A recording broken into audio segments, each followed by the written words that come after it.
ያው ቶፒኩ ኢንተረስት ስላለኝ አዎ እና በአንዳንድ ነገሮች ላይ ስተመለከትኩና በጣም አስገራሚ ነገር ስላየው እህ እርግጥ ያው በዚህ ጉዳይ ላይ አጫጭር ቪዲዮ ሰርቼበታለሁ። በሁሉም ላይ በንጥቀት ላይ በሚነሱት ጥቅሶች ላይ ሁሉ ማለት ነው። ምናልባት አሁን ያለውበት የኩለሊት አልፏል፣ ግን የተወሰኑ ነገሮች ለመናገር በወንድማችን ኤፍሬም ትንሽ አዝኜበታለሁ እኔ። ምክንያቱም አትሊስት ለመማማር እስከሆነ ድረስ አንዳንድ ነገሮች ላይ ኦፕን ማይንድድ መሆን አለብን። ለምሳሌ እኔ እጄ ላይ በጣም ብዙ የፕሮቴስታንቶች መጽሐፍ ቅዱስ አለኝ ኮሜንታሪ። እኔ ጋር ካሉት ወደ 13 ከሚሆኑት ኮሜንታሪ ውስጥ አንዳቸውም እንኳን እሱ ባለው እንኳን የተረጎሙት የለም። አሁን እያንዳንዱ ነግራቸዋለሁኝ እና በጣም ነው የገረመኝ። እና ለምሳሌ አሁን እሱ በተነሳው ነገር ላይ ከእንደገና በተለይ ማቴዎስ ወንጌል ምዕራፍ 24 ሲጠና እስከ ተወሰነ ቁጥር ድረስ ያለው ስለ ኢየሩሳሌም እስከ 70 ዓመት የሚደረገውን የሚናገር እንጂ ስለ ዓለም ፍጻሜ የሚናገር አይደለም። አሁን ጊዜ ገድበኛል ስለሱ ለመናገር እና ዮሐንስ አፈወርቅም ሌሎች አባቶችም በዛ መልኩ አልፈቱትም። የተወሰኑ ክፍተቶች አይቻለሁ በሁለቱ በኩል። ከዛ በተጨማሪ ግን ለምሳሌ የተወሰኑትን ለማንሳት መጀመሪያ በተለይ እሱ ከተናገራቸው ውስጥ ማቴዎስ 24ን ብዙዎቹ ጠቅሷል ብለዋል። ብዙዎቹ የፕሮቴስታንቶች በተለይ ሊቃውንቶች የስነ መለኮት መምህራን ጠቅሰውታል ብለዋል። እኔ ግን ካየሁት ላይ ዘኒው ባይብል ኮሜንታሪ የሚል አለ። ፕሮፌሰር ዲኤ ካርሰን በጣም የታወቀ ዲስቲንጉሽድ ፕሮፌሰር ነው፣ በፕሮቴስታንቱ ዓለም ውስጥ ይታወቃል። አርቲ ፍራንስም እሱ በተረጎመው የዚህ አንድምታ መጽሐፍ ላይ ገጽ 1283 ላይ እንደዛ ከማናቸውም ያንን ለንጥቀት አድርገው አልተረጎሙም። ከንጥቀት ጋር የሚገናኝ ነገር አይደለም። በተለይ እዛ ጋር የእሱ አንድ ነገር ጥሩ ነገር አንስቶ በመጀመሪያ እኛ ስንተረጉም የምንተረጉምበት ትርጉም ኤችጂኤል የሚባል አለ። በፕሮቴስታንቶች የሚጠቀሙበት ጥሩ ነው። ሂስቶሪካል ግራማቲካል እና ሊትሬቸር ማለት ነው። ለምሳሌ የሆነ አንድ እዛ ጋር ታሪክ አለ።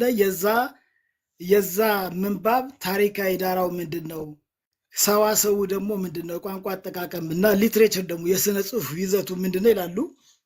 ስለዚህ ለምሳሌ እዛ የማቴዎስ ወንጌል ምዕራፍ 24 ላይ ያለችው አንድ ቃል ነበረች እና እችን ቃል በጣም ነው የገረመኝ። እዚህ ጋር የሚናገር ነገር አለ። በዚያን ጊዜ ሁለት ሰዎች በእርሻ ይሆናሉ፣ አንዱ ይወሰዳል፣ አንዱም ይቀራል። ሁለት ሴቶች በወፍጮ ይፈጫሉ፣ አንዲቱ ትወሰዳለች፣ አንዲቱ ትቀራለች ይላል እና ይህ የሚናገረው የአይሁድን ኑሮ ነው የሚናገረው። በሀገራችን የምናውቅ ከሆነ ምናልባት እንግዲህ አሁን አላውቅም፣ እኛ ልጅ እያለን እናትና ልጅ ሆነው ነው የሚፈጩት። መጅ የሚባል አለ፣ በዛ በድንጋይ ላይ ይፈጫሉ ማለት ነው። ጌታችን የተናገረው እዛ ላይ ምንድን ነው?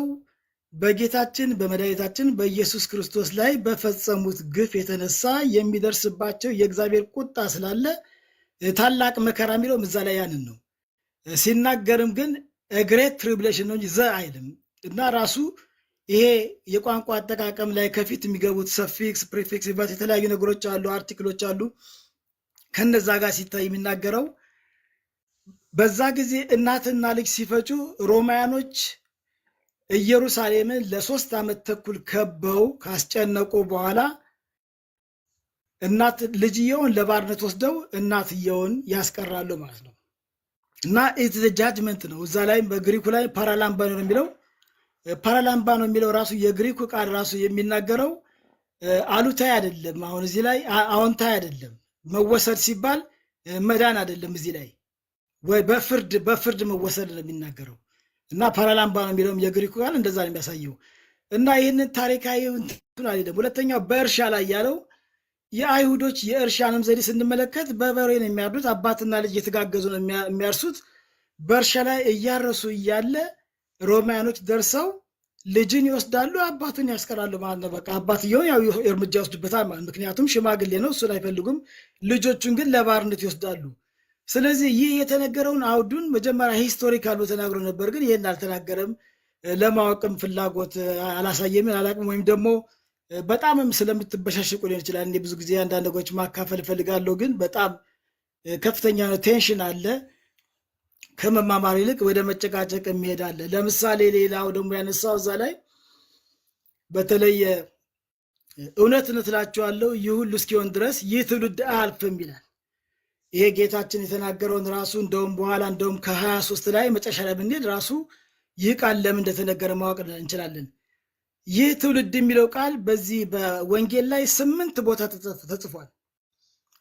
ጌታችን የተነገራቸው በኢየሩሳሌም ላይ ስለሚሆነው ቅጣት ከነገራቸው፣ ስለሚደርሰው መከራ የእግዚአብሔር ቁጣ ከነገራቸው በኋላ ይህ ሁላ ሲሆን አሁን በሕይወት ያላችሁ ሰዎች እያላችሁ ይፈጸማል ነው የሚነግራቸው። እና ይህ ትውልድ የሚለው አንዳንዶቹ ለዓለም ፍጻሜ ያደርጋሉ፣ ግን ከዛ ጋር አይሄድም። በትክክል ታሪኩን ያንን ነው የሚያደርጉት እና ፈጽሞ ስለ ንጥቀት የሚናገር የለም። በአጠቃላይ ንጥቀት የሚባለው ትምህርት የመጽሐፍ ቅዱስ ትምህርትም አይደለም። በደንብ በታሪካዊ ዳራንም አስቀምጫለሁ። በ1830 ጆን ኔልሰን ዳርቢ የተባለ የአንግሊካን አማኝ የነበረ በኋላ አንግሊካን እምነቱን ከተወ በኋላ በግሉ የተወሰነ ሰዎችን ሰብስቦ ዘ ፕሊማውዝ ብራዘርስ የሚባሉ ወይም ደግሞ አሰምብሊ ኦፍ ብራዘርስ የሚባሉ ካቋቋመ በኋላ አንዲት ሴት ነበረች፣ ማርግሪት ማክዶናልድ የምትባል ራእይ አየሁኝ ወደ ሰማይ ስንወሰድ አየሁ ያለችውን ያንን ይዞ ከዛ በኋላ ያንን ትምህርት ማስተማር ጀመረ። ወደ አሜሪካ እንደውም ከ1830 ጀምሮ እስከ 1882 ድረስ ተመላልሷል 6 ጊዜ። ከዛ ነው ይህን ትምህርት ወደ አሜሪካ መጣው። ከዛ አሜሪካ ደግሞ መጀመሪያ የሱን ትምህርት የተቀበለው የታወቀ አንድ ሳለ ሳይረስ ኢንገርሰን ስኮፊልድ ይባላል። እሱ ነው መጀመሪያ በ1909 የሱን ትምህርት የመጽሐፍ ቅዱስ ማጣቀሻ ብሎ በጻፈው ላይ በዛ እንደ ከታች ማጣቀሻ አደረገ። ከዛ በኋላ ግን የዚህ ትምህርት ቤት ዋናው የዚህ ትምህርት መስፋፊያ የሆኑት ሁለቱ የስነ መለኮት ትምህርት ቤት ናቸው። አንደኛው ዳላስ ቴዎሎጂካል ሴሚናሪ ይባል ነው። ሁለተኛው ደግሞ ሙዲ ባይብል ኢንስቲትዩት ነው። ከዛ በኋላ በጣም ብዙ ናቸው። እንግዲህ ይህ ትምህርት በጣም ብዙ ችግር አለበት። አብዛኛዎቹ ይህን ትምህርት አይቀበሉትም። ለምሳሌ ዘ አይቪፒ ባይብል ባክግራውንድ ኮሜንታሪ ባለው ፕሮፌሰር ክሬግ ኪነር ይባል አለ። የዚህ ትምህርት ዋና አቀንቃይ ነበር። 10 ዓመት ካጠና በኋላ ግን ይህን ትምህርት ትቶታል። ምክንያቱም ይሄ የንጥቀት ትምህርት በተለይ ወደ 5-6 ክፍልፋይ ነው ያለው። ሁሌ እየጨመረ ነው የሚሄደው። መጀመሪያ ፕሪ ትሪቡሌሽን ነበር፣ ከ7 ዓመት መከራ በፊት የሚሉ አሉ።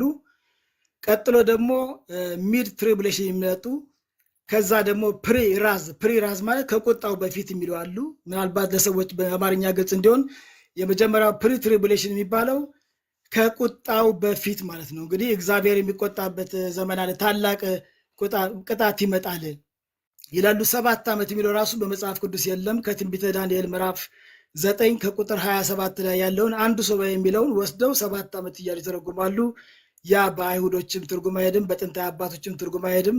ራሳቸውን በፕሮቴስታንቶችም የመጀመሪያዎቹ በተለይ ሜን ላይን ፕሮቴስታንት ይባሉትም ክላሲካል ፕሮቴስታንትም ሌሎችም ብዙዎቹም አይቀበሉትም፣ ካልቪኒስቶችም አይቀበሉትም፣ በሀገራችን የሚያሉት ብዙዎቹም አይቀበሉትም። በተለይ አንድ ወንድም ከፕሮቴስታንትም ባለፈው ከዚህ ትምህርት መላቀቅ አለብን እያለ ሲያስተምር ነበር። ጎበዝ የሥነ መለኮት አስተማሪ ነው በፕሮቴስታንቶች ውስጥ። ይህን ነገር በደንብ እየዘረዘረ እያስተማረ ነበር እና በተለይ ሰዎችን ለአደጋ ተጋላጭ ያደረገ ትምህርት ነው።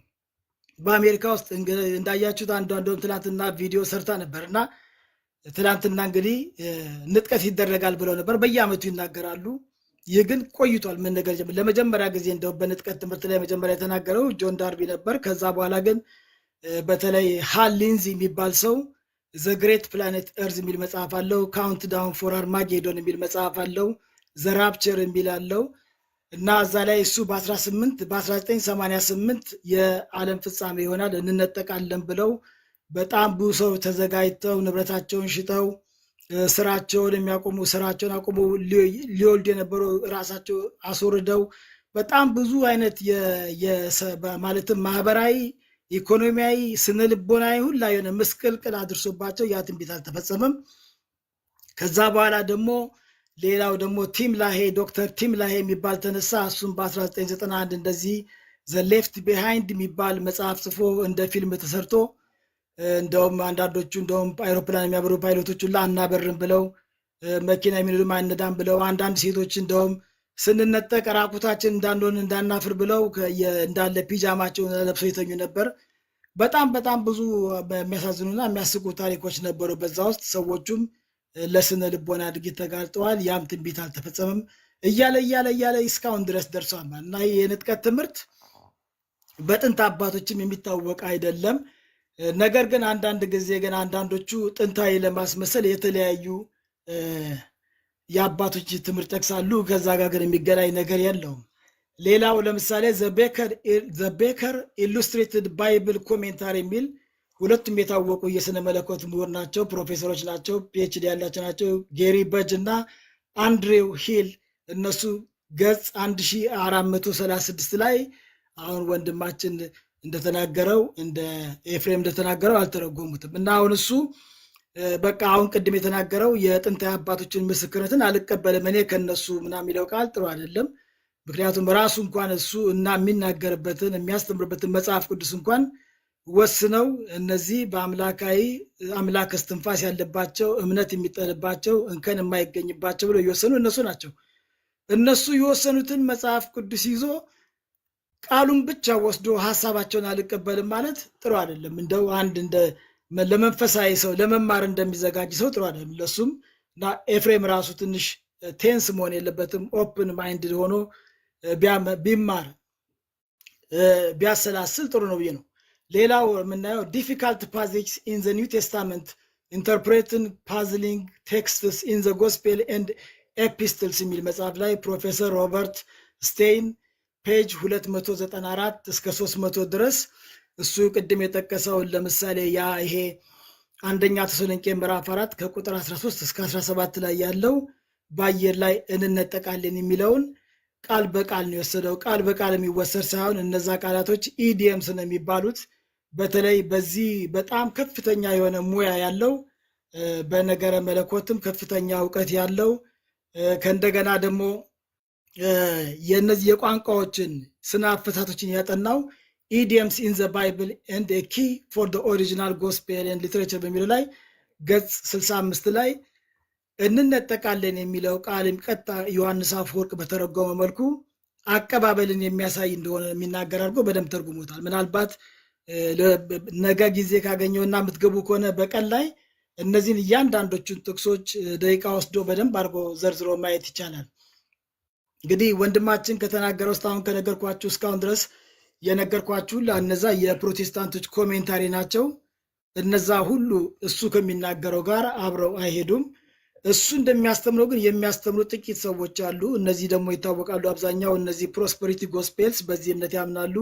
ፔንቴኮስታሎች ይህንን አተረጓጎም ዘዴ ይቀበላሉ።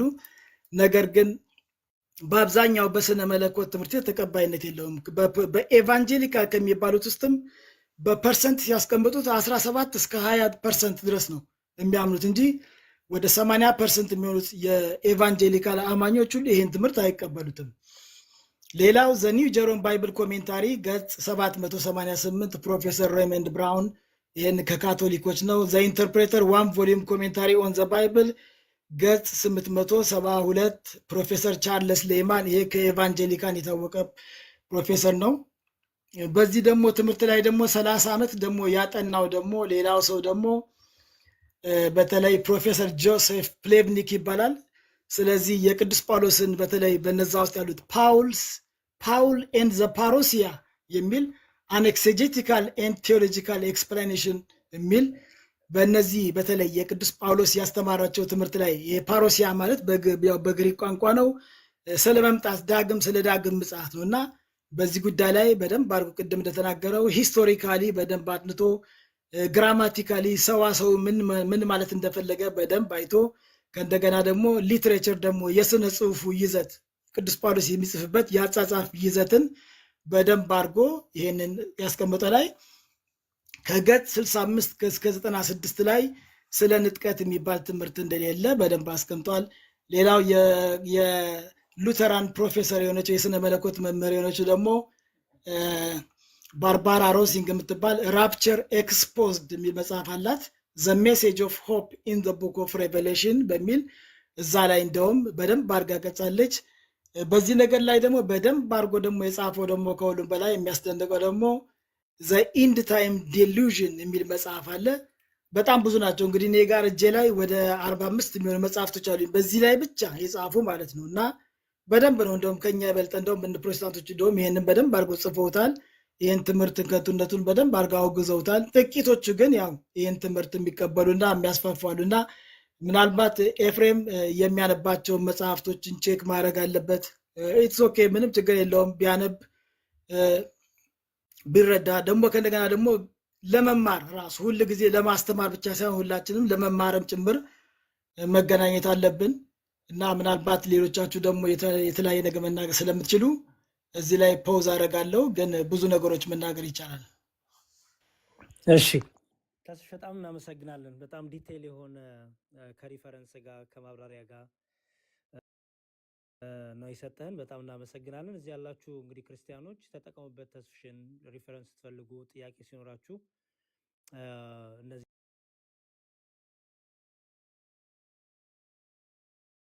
ደግሞ በራሳቸው ፕሮቴስታንቶች በዚህ ትምህርት ላይ ያላቸውን እይታ በጣም ብዙ ነገር ነው ኮምፓይል አድርጎ ያስቀምጠልንና ፕሊዝ ተጠቀሙበት። የሚሰራቸውን ቪዲዮዎችም ዲዩት ሼር እያደረጋችሁ ቫይራል እንዲወጡ አድርጉለት። ብዙ ሰው አያውቀውም ተስፍሽን፣ ያው እኛንን የምናውቀውና ብዙዎቻችሁ ግን አታውቁትም እና ፎሎ አድርጉት። የሚሰራውን አጫጭር ቪዲዮዎች በራፕቸር ላይ በተለያዩ ትምህርቶች በተለይ ራፕቸር ላይ ብዙ ቪዲዮዎች ሰርቷል እና ተጠቀሙበት። ያንን በጣም ጊዜ ይስጥልን፣ ቃልዮትን ያሰማልን፣ እድሜ ጤና ይስጥልን። እሺ ቀጥሎ ለቀሲስ መጨረሻ ላይ ሰጣችኋለሁ። ጌትሽ ሀሳብ ካለ አቅርብና ከዛ ስፒሮስ ታቀርባላችሁ ማለት ነው። እሺ ቃልዮት ያሰማልን ተስፍሽ፣ እግዚአብሔር ይስጥልን። ምጧል እንግዲህ ተስፍሽን ከድሮ ከፌስቡክ ጀምሬ ነው የማውቀውና በጣም ተከታታዩ ነኝ። ቃልዮት ያሰማልን፣ እግዚአብሔር ይስጥልን። ውይይቱን አጠቃላይ ውይይቱን በተመለከተ አይ ቲንክ አም ሶሪ ቱ ሴይ ዚስ ግን የሚመጥን ውይይት አልነበረም፣ ብዙ ንትርክ ስለነበረው ማለት ነው። ንትርኩን ያመጣው ደግሞ ቅድም ተስፍሽ እንዳለው በተለይ በወንድማችን በኤፍሬም በኩል አይ ቲንክ ወይ ሬዲነሱ የለም ወይ እንግዲህ እውቀቱ የለም። ከዛ አንጻር ይመስለኛል ንትርኮቹ የመጡት። አጠቃላይ እንትኑ ሲታይ ብዙ ይሄ ነው የሚባል ነገር ያለው አልመሰለኝም በእኔ እይታ ማለት ነው፣ ከይቅርታ ጋር። ምናልባት የራፕቸርን በተመለከተ በእኛ ቤተክርስቲያን አስተምሮ ያው የታወቀ የተረዳ ነው፣ ለዛ የሚባል ነገር የለንም። ይሄ በአንደኛ ተሰሎንቄ ምዕራፍ 4 ቁጥር 17 ላይ የሚነሳው አባቶቻችን በትርጓሜው ሲተረጉሙት ቀለል አድርገው ሲያስቀምጡት ምንድን ነው የሚሉት? እነሆ አንድ ሆነን በክብር እርሱ ጋር እናደርጋለን ሲል ነው ብለው ይፈቱታል። በመጽሐፍ ቅዱስ ያሉ ነገሮች ዝም ብለው በፈለግነው የምንወስዳቸው አይደሉም። አፈታት ስላላቸው እነዛን በደንብ መረዳት ነው። ማቴዎስ 24 በተለይ ከቁጥር 24 ወይም 25 አካባቢ ጀምሮ እስከ መጨረሻ ያለው የሚናገረው ስለ ኃጥአንና ስለ ጻድቃን ነው እንጂ ስለ ራፕቸርም አይደለም።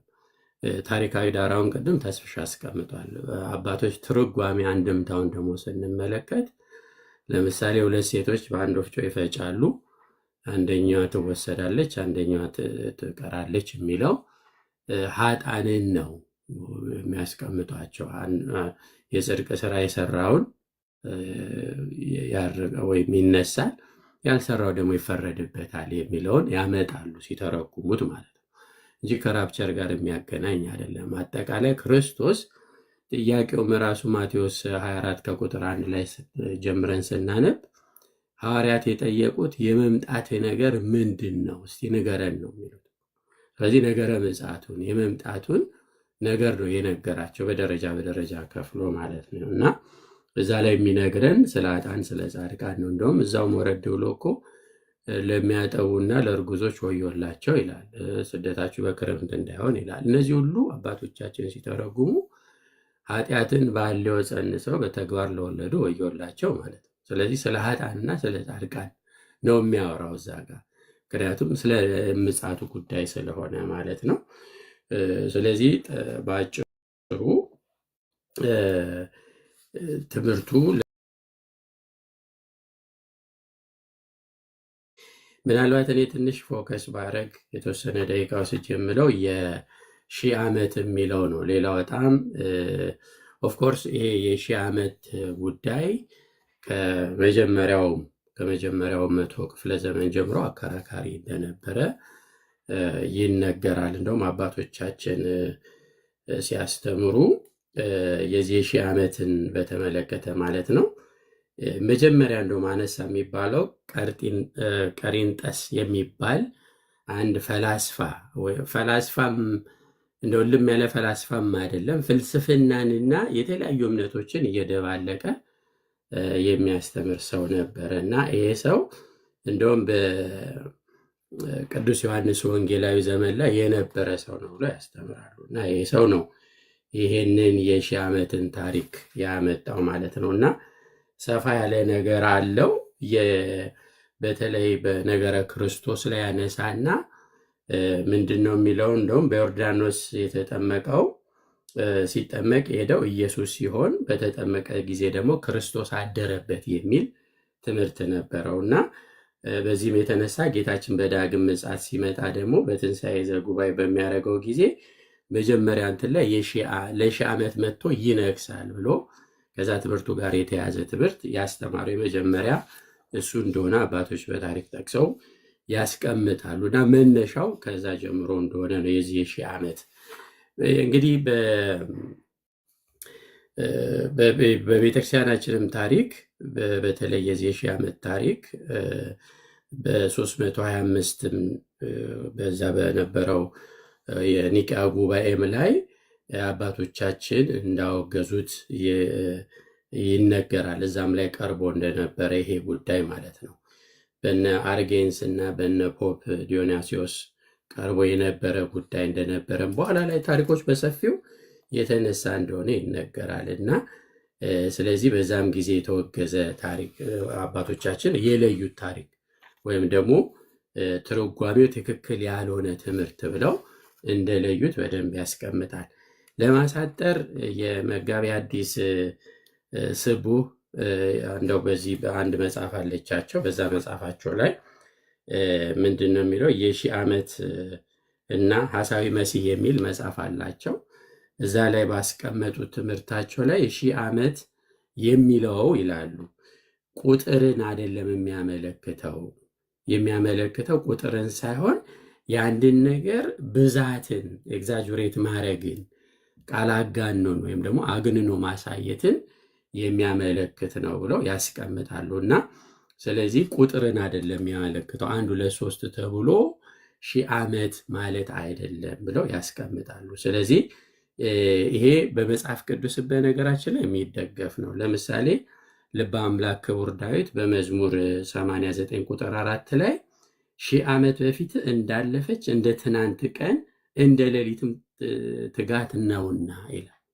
ስለዚህ 1000 ዓመት ማለት በእግዚአብሔር ዘንድ ምን ማለት እንደሆነ በዚህ ይገልጻል። ያው ሊቀ ሐዋርያት ቅዱስ ጴጥሮስም በሁለተኛ ጴጥሮስ ምዕራፍ 3 ቁጥር 8 ላይ 1000 በእግዚአብሔር ዘንድ አንድ ቀን ነው፣ አንድም ቀን 1000 ነው እያለ የሚያስቀምጠው አለ። ስለዚህ በመጽሐፍም ይደገፋል የአባታችን ትምህርት ማለት ነው። እና የሚያሳየው 1000 የሚለው ጉዳይ ኤግዛክትሊ 1 2 ብሎ ቁጥርን ሳይሆን ኤግዛጁሬት ማድረግን ነው ብለው ይተረጉሙታል ማለት ነው።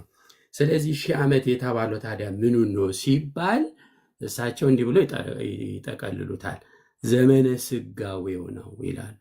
ጌታችን መድኃኒታችን ኢየሱስ ክርስቶስ ከጽንሰቱ እስከ ምጽአቱ ድረስ ያለው 1000 ዘመን ነው ተብሎ ይቆጠራል ብለው በዚህ መንገድ አባታችን ያስተምራሉ ማለት ነው። ስለዚህ አካላዊ ቃል በእመቤታችን ማኅፀን ካደረበት ሰዓት እና ደቂቃ ጀምሮ ሐሳዌ መሲህ እስከሚጸነስባት ሰዓት ደቂቃ ድረስ ያለው 1000 ዓመት ተብሎ ይቆጠራል ብለው ይናገራሉ። ስለዚህ የዚህ 1000 ዓመት ትምህርት በቀደሙ አባቶችም ወደኋላ ሄደን ብንመለከት የሚደገፍ እንዳልሆነ እንመለከታለን ማለት ነው። እና ስለዚህ ቁጥርን አይደለም የሚያሳየው እሱ አጠቃላይ ይዘቱና እነዚህ ነገሮች ነው ብንይዛቸው በሚል ነው።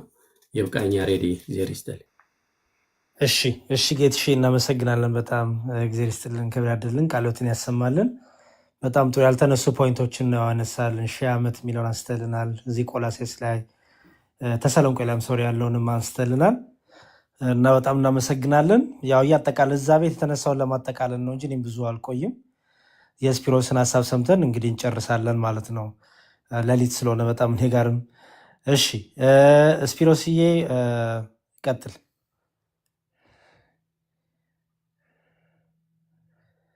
ስፒሮስ አለ እያወራ ከሆነ ሚት ላይ ነው። ይሰማል። እሺ ያው ቀጥል። 10 ሚኒት ስላስቀምጥልህ 10 ሚኒት ሳይሆን ብዙም አልልም። ብዙ ነገር ስለተባለ አንድ ነገር ብቻ ነው። ምንድነው አንዱ ተስፊሽ እንዳለው በፕሮግራም እንትን ብሎ በማስረጃ እያሳየን ይህንን ነገር ማውራት። ትናንትና ራሱን ሌላ ቤት እነሱ ቤት ገብቼ ከአማን ጋር ስናወራ ነበር እና በዚህም በፕሮቴስታንቱ ነው ማያምኑ አሉ፣ በውጭም ተስፊሽ እንዳለ ማያምኑ አሉ። እዚሁ እንትን ላይና ለመማማር ቁጭ ብለን እነዚህ ነገር ብናይ። ሁለተኛው ትናንትም ስንል ነበር ካስታወስክ፣ ኢየሱስ ክርስቶስ ለመንጠቅ ይመጣል የሚለውን 24 ላይ ይመጣል የሚለው ቤተክርስቲያን ለመንጠቅ ይመጣል አይመጣም ስሉ እያሉ ሲከራከሩ ነበርና እዚህ ጋር የሚጋጭ ነገር አለ። ይመጣል ወይስ አይመጣም? ለምን መጽሐፍ ቅዱስ የጌታ ምጽአት ዳግም ይመጣል በእምነት መግለጫቸው የኢትዮጵያ የመጽሐፍ ቅዱስ የኢትዮጵያ ወንጌላውያን እንትን ላይ ብዙ ጊዜ ራሱ ኤፍሚያስ እንትን የሚለው ላይ የኒቅያን ጉባኤ የእምነት መግለጫ እንቀበላለን ነው የሚለው። እሱ ደግሞ በነገራችን ቅዱስ አትናቴዎስን አንቀበልም ያለው ቅድም የቅዱስ አትናቴዎስን የእምነት መግለጫ እንቀበላለን፣ አራተኛውን ጉባኤንም እንቀበላለን እያሉ እንደዚህ ያስቀመጡት ነገር አለ። የእምነት መግለጫው ላይ ምንድን ነው የሚለው? ኢየሱስ ክርስቶስ ዳግም ቤተክርስቲያንን ለመንጠቅ ይመጣል አይደለም፣ ለመፍረድ ይመጣል አይደል? ሲመጣ ደግሞ ኤፍ እንዳለው ቤተክርስቲያንን ለመንጠቅ ሲመጣ ያመኑት ይነሳሉ፣ ትንሣኤ አለ። መጽሐፍ ቅዱስ ላይ ግን ትንሣኤ ክፉ የሰሩትም ጥሩ የሰሩትም በአንድ ጊዜ ጌታ ሲመጣ የጌታ ቀን፣ የጌታ ቀኖች ሳይሆን ጌታ ቀን፣ የጌታ መገለጫ ቀን ሲመጣ ወይም በመጨረሻው መለከት ሲነፋ፣ የመጨረሻው መለከት ሲነፋ ሁለተኛ ሶስተኛ መለከት ይነፋል አይደለም። ሲነሳ የሞቱት ይነሳሉ፣ እኩለቱ ለፍርድ እኩለቱ ለመንግስተ ሰማያት። ዳንኤል 12ንም ዮሐንስ 5ንም ከእንትና ጋር ራሱ ስናይ ነበር ከአማን ጋር አማን ሻለው እና ብዙ ችግር ያመጣባቸዋል ትምህርታቸው። ይሄ ትምህርት ራሱ ጌታችን ብዙ ጊዜ ይመላለሳል የሚል ትምህርት ይመጣል። ለምን አንዴ ለመንጠቅ ይመጣል። መጽሐፍ ቅዱስ ግን በነጠላ ቁጥር ነው የሚያመጣው። ዕብራውያን 9 ላይ ወደ መጨረሻ 28 ላይ ነው ኢየሱስ ክርስቶስ አንዴ ተገልጧል እኛን ለማዳን ኃጢአታችንን ተሸከመ፣ ለሁለተኛ ጊዜ ነው የሚለው አይደል? ለሁለተኛ ጊዜ ይገለጣል ድነትን ለሚጠባበቁ። አሁን ቃል በቃል እንትን አይደለም የሚለው እና ይሄን ነገር ማየት አለባቸው። እንደዚሁ ከኦርቶዶክስ ተቃራኒ ለመሆን ምናምን ሳይሆናል። እንደውም ትናንትና ይሄን ነገር እያወራን እንዴ ታዲያ በዚህ ኦርቶዶክሶች ትክክል ናቸው እንዴ ብለው ሲጠይቁ ነበር። ኦርቶዶክስ ትክክል አይደለችም ትክክል ነች የሚለውን ጭንቅላት ውስጥ አውጡና መጽሐፍ ቅዱስ ምንድን ነው የሚለው? አማን ትክክል የሚለውን ነገር ካለ ኦርቶዶክስ ይበለው ፕሮቴስታንት የሆነው ማንም ይበለው ትክክለኛ ትምህርቱ ይሄ ነው። እሱ ላይ ትኩረት አድርጉ። ይሄንን ነው የምመክረው። ቅድም ተስፍሽም እንዳለ ለመማማር ኑ እስቲ አንተ ምንድን ነው የምታስቱ? እንደዚህ ከሆነ እንዴት ነው አሁን 1000 ዓመት ራሱ 1000 ዓመት የሚለው ላይ ሄዱና አንብቡት። የመጀመሪያው ትንሣኤ ላይ ግን በስጋ አይደለም ያያቸው፣ ነፍሳትን አየው ነው የሚለው። በሰማይ ላይ ነፍሳትን አየው። ነፍሳት ስጋ ትንሣኤ ሲባል ነፍስ ነው እንዴ? ስጋ አይደለ የሚነሳው? እና ስለምን እያወራ ነው? ሁለተኛ የተለያየ ጊዜ ነው። እነዚህ ሰማዕታት ይናገርና በክርስቲያን በታሪክ ለኢየሱስ ክርስቶስ መስክረው የሞቱት ይናገርና በመጨረሻው ደግሞ ለስዕሉ ያልሰገዱ ለአውሬው ያልሰገዱ ይላል። እንዴት ነው ሁለቱ 1000 ዓመት የሚገዙት አብረው? አንደኞቹ የሞቱት 1000 ዓመት ካለቀ በኋላ ሰይጣኑ ሲነሳ ነው ሲፈታ ነው ይላል። ሌሎቹ ደግሞ በቤተክርስቲያን ታሪክ ከ1000 ዓመት በፊት ነው። እንዴት ነው ሁለቱ 1000 ዓመት እንትን የሚሉት? ቀጥታ ቁጥሩን ከወሰድ ነውና እነዚህ ነገር ማየት አለብን። ባጭሩ ይሄ ነው። ብዙ ጊዜ የሚነሳው ስለ ስጋና ደግሞ ዮሐንስ 6 ላይ እሱን ብቻ ብዬ ልጨርስ። እሱ ላይ የምንከራከረው እኛ ቀጥታ እንወስደዋለን፣ እነሱ ደግሞ አይ አሊጎሪካሊ ምሳሌ ነው፣ ስጋ መብላት ደም መጠጣት እምነት ነው ይላሉ። እነሱ በሚሉት ይውሰዱት። አሁን እሱ አይደለም የኛ እንትኑ፣ ግን እዛ ጋር የሚለው ነገር አለ። በእኔ የሚያምን መቼ አስነሳዋለሁ ነው የሚለው። ደጋግሞ ሂዱና ግቡና እራሳችሁ መልሱት። ስጋዬን የበላ ደሜን የጠጣ እኔ አስነሳዋለሁ። 4 ደጋግሞ የሚናገረው ነገር አለ። እሱን ሂዱና ዮሐንስ 6ም በደንብ ይዩ። እዛ ዮሐንስ 5 ላይም ሂዱና ይዩ። ሌላ ደግሞ አልዓዛር ሲሞት ማርታ ምንድን ነው ያለችው? ኢየሱስ ክርስቶስ ይነሳል ሲላት መቼ ይነሳል ነው የሚለት? አልዓዛር መቼ ነው የሚነሳው? ቤተክርስቲያን ስትነጠቅ ነው ወይም በመጨረሻ ቀን? እሱንም ሂዱና አዩት። ኢየሱስ ክርስቶስ ያለውን ነው የሚቀበለው የሚል ሰው ኢየሱስ ክርስቶስ የቱን ነው ያለው? አንዱ እንደዚህ ይላል፣ አንዱ እንደዚህ ይላል። ራሱ ኢየሱስ ክርስቶስ እንደዚህ ይላል፣ ሌላ ቦታ ደግሞ እንዴት ነው ይሄንን ነገር ምናስታርቀው ብላችሁ ራሳችሁ እስቲ እዩት። ሌሎችን እንትን ካላላችሁ አመሰግናለሁ። እሺ ስፒሮሲ በጣም እናመሰግናለን። ሁላችሁንም በጣም እናመሰግናለሁ። ያ ሁሉ ነገር ከቨር አድርጋችሁታል። እንግዲህ በደንብ ዲቴል እንጋበታለን። ተስፍሽ የሚመችን ጊዜ አሬንጅ እናርግና መቼ ነው የሚመች ተስፍሽ? ምናልባት ነገ ይሰማል ድምፄ? አዎ ይሰማል። ኦኬ፣ ምናልባት የተወሰነች ልበልና ከዛ ነገ ድንገት የሚመቸኝ ከሆነ አሳውቃለሁ በእንትን ላይ በኢንቦክስ ላይ። እሺ።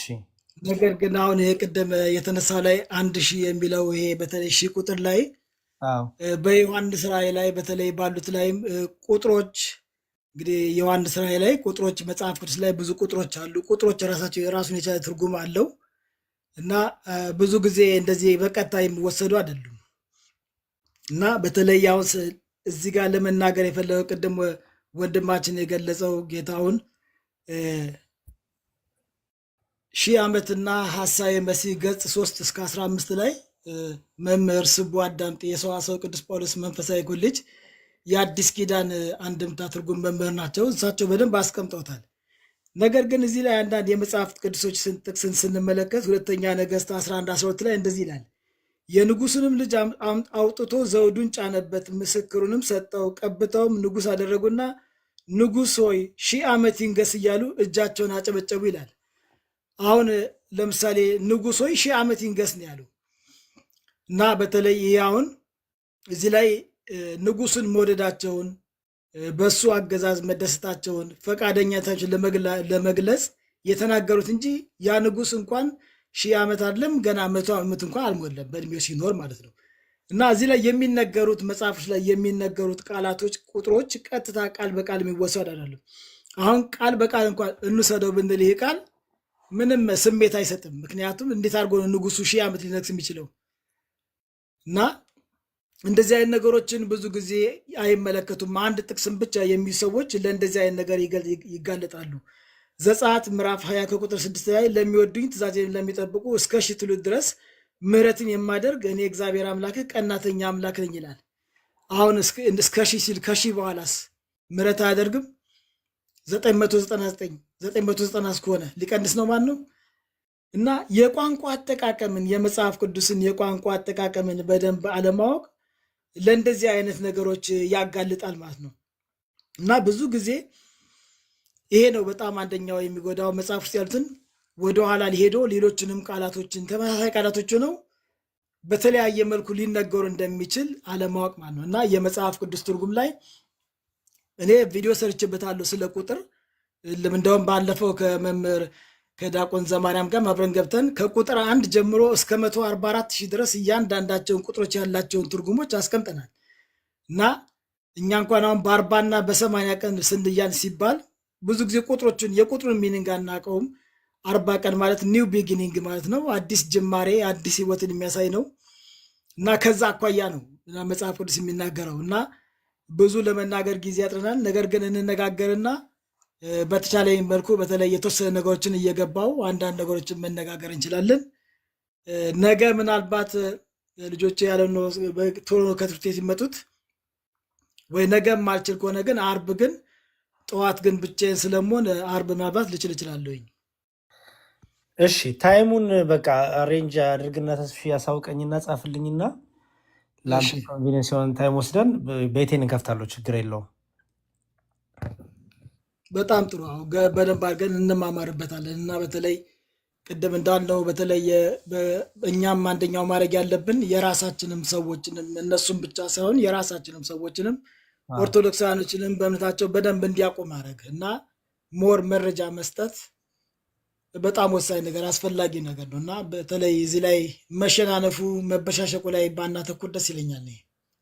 መልካም በቃ ጥሩ። ስለዚህ ጠቅላላ በንጥቀት ዙሪያ የቤተክርስቲያን ትምህርት ምንድን ነው የሚሉትን እናይና ንጥቀት ላይ ደግሞ ንጥቀት አለ ብለው የሚያምኑ ሰዎች ምንድን ነው የሚያነሱት ጥቅሶች፣ ያ ጥቅስ ደግሞ እንዴት ነው የተፈታው በቤተክርስቲያን በአባቶች፣ እሱን ሁሉ በሪፈረንስ በመጽሐፍ በፕሩፍ እያሳየን እውቀትን ቤዝድ ያደረገ ነገር እናደርጋለን። በቃ አሳውቀኝና አይመችን ቀን እዚህ ያላችሁ 630 ሰዎች ሜይ ቢ እንግዲህ አርብ ጠዋት የምትለኝ በእኛ ነው እንደ በአሜሪካ ነው? ያ በአሜሪካ እኔ እናንተ የ2 ሰዓት ልዩነት ቢኖረን ነው መሰለኝ። ዲፔንድስ እንዳለበት ስቴት ለነገሩ በውስጥ እናወራለን፣ ችግር የለውም። ኤኒዌይስ ጠዋት አርብ ዕለት እንትንንና አሬንጅ አድርገን እዚህ ያላችሁ 620 ሰዎች አርብ እንግዲህ በእኛ ቤት በኢትዮጵያ ወደ ከሰዓት አካባቢ ነው የሚሆነው ሜይ ቢ እኛ ጋር ጠዋት ሲሆን፣ ስለዚህ በዛ ሰዓት ላይ ተገናኝተን እንግዲህ ስለ ጠቅላላ ስለ ንጥቀት ምንድን ነው ንጥቀት፣ እኛ ኦርቶዶክሲያን ንጥቀት የማንቀበልበት ምክንያት ፕሮቴስታንቱ ዓለም ደግሞ ይቀበለዋል፣ የማይቀበለውን ደግሞ አለ። በጣም ኦፖዝ በጣም የሚቃወሙት አሉ በፕሮቴስታንት ዲኖሚኔሽን ስር እና እሱንም በመጽሐፍትም በቤተክርስቲያን ታሪክም መጽሐፍ ቅዱሳዊ የሚጠቀሱ ጥቅሶችም እውነት ፕሮቴስታንቱ እንደሚያስቀምጠው ነው። ንጥቀት ራሱ ሲል ምን ማለት ነው? እንጠቃለን ሲል ቅዱስ ጳውሎስ ምን ማለት ነው? በደመና እንጠቃለን ሲባል ምን ማለት ነው? የሺህ ዓመት መግዝ ሲባል ምን ማለት ነው? እነዚህን ሁሉ እግዚአብሔር ይፍቀድና እንግዲህ ለማየት እንሞክራለን። አርብ ለእኛ ገና ዛሬ ሌሊት ነው። ሐሙስ ገና አልነጋም። እኛ ጋር ሐሙስ አልሆነም ገና። በአሜሪካ ነው የምናወራው እንጂ በኢትዮጵያ አይደለም። እንደሱ እናደርጋለን። በቃ በውስጥ አስቀምጥልኝና ተስፍዬ ታይሙን እንከፍታለን፣ እንሰበሰባለን። እሺ በእንግዲህ በጸሎት እንግዲህ ደግፈኝ። እግዚአብሔር ያስበን ሁላችንም በመልካም አሜን። እሺ አሜን። እሺ ጌትሼ እናመሰግናለን ስለመጣ ጊዜ ይስጥልን። አንተንም ሸርዴ ደህና ደሩ። ሰላም ሁኑ ሁላችሁም።